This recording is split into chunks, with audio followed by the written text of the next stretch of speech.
Welcome to the Spartan Football Pregame Show. I'm Harry Schrader. Head coach Jason Buryanek is with us. And you guys have Siena Heights today on the road, first road game of the year. Fresh challenge for your team. Yeah, and we're coming off a bye week, so we've had 2 weeks to prepare for them. We got our guys a little bit rested up, and in that bye week, it's a little unusual having that after our first game, but I thought it came at a good time, kind of regroup a little bit, get our minds right, and head up to Michigan to play a good football team. Now you got to look at this team in the off week. They're big up front, and they pass the ball pretty well. Talk about Siena Heights.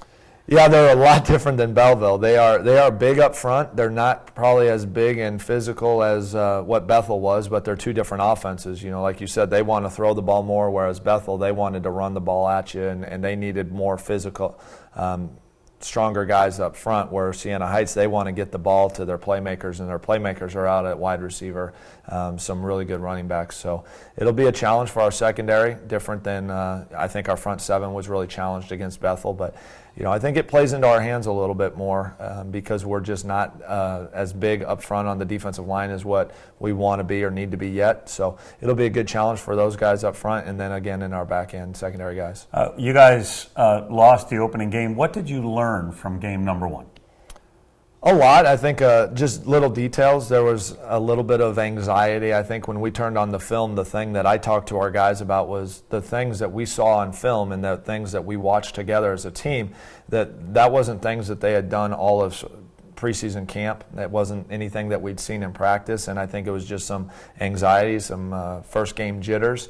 And give Bethel credit. You know, they were a big physical football team that came downhill at us, and some of it, we're just a couple years away from that yet. You know, we still have a lot of freshmen out there, a lot of sophomores, and we really only have one senior on our football team. So that's going to come in the weight room over the next couple years and continue to recruit to that a little bit. But I think we learned that, hey, we know what we're doing. Just calm down, do what you're coached to do, and everything will be all right. And what did you work on in the last 2 weeks? Meaning you had some time off. To focus on anything in particular? No, the number one thing we focused on was conditioning. The one thing I didn't feel like we were in very good shape going into week one. That falls on our shoulders, but we also challenged those guys because we didn't have the high enough numbers of guys passing our conditioning tests when they showed up during the summer, or showed up from summer rather. So, you know, we really challenged them and said, we can't make up for 3 weeks of you just kind of hanging out and going to the beach and hanging out on the during the summer, and it showed up. But I think they're starting to understand the process, and some of it is youth, and you know, we weren't able to get them up here this summer, but now that we have our field, we'll be able to do that more as we go forward. Jordan Norwine gets injured in that game. Your starting quarterback back in the starting lineup. Talk about his health status. Jordan's fine. He suffered a concussion. So that brought in DeMarco. He'll be back. He's full go today. So the bye week definitely helped. If we didn't have that bye week, we wouldn't have been able to play him in the next ball game. So that definitely helped. We just keep talking to Jordan about getting the ball out on time. If you know, we joke with him and ask him if he's going to play more than a half, because in the 2 starts he's had, he's barely made it past halftime. He's a competitor, though. He wants to be out there. The thing that he's got to learn is getting rid of the football. In both occasions when he got hurt, it was just he held on the football, tried to make a play. And he even admitted he had happy feet in that first game. Again, I think some jitters. So we'll get him settled down.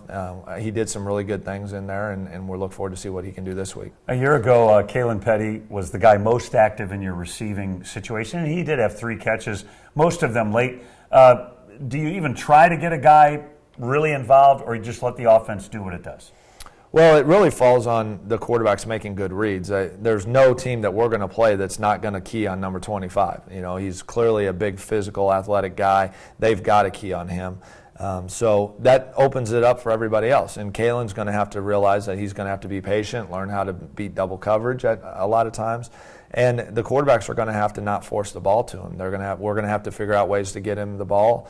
Coach Coe's great at doing that, finding different ways to get people the ball. But it really opens up for everybody else. And we've got a pretty good group of young guys. Sean Calhoun made some great plays in that first game. Cole Lima, I thought, had a heck of a game. So if those guys keep stepping up, then it makes it more challenging on the defense to double team Kaylin all the time. You talked about defense there briefly. You're also the defensive coordinator. What kind of challenges does that present to you on game day? Well, it presents a lot of challenges. The good thing is we have a really, really good defensive staff with Dwan Hawthorne, who's really our assistant defensive coordinator. So he does a lot of the play calling on game day. He and I are communicating in between series of things that I like, and there's some things that I'll just say, hey, go ahead and do X, Y, or Z. We've got 2 young guys that are graduate assistant coaches for us that are doing a heck of a job for us right now. So we've got a really good defensive staff. Dwan helps out tremendously with me, but it does present challenges, especially in leading up to the game and how we prepare. The thing that really allows me to do it is having Coach Coe and Coach Bowman and Coach Kern on the other side of the football, because I trust them so much in what they do that they pretty much have carte blanche on the offense, and they just run things by me. So it works out pretty well. Offensively, struggled a little bit in the running game early. Antonio Barton and Austin Schultz got the bulk of the carries, but they seemed to improve as the game went on. Is that something about maybe the team just finding some rhythm, and what do you expect out of your running game? Well, this week our running game is going to be tough to get it going. They are very good up front.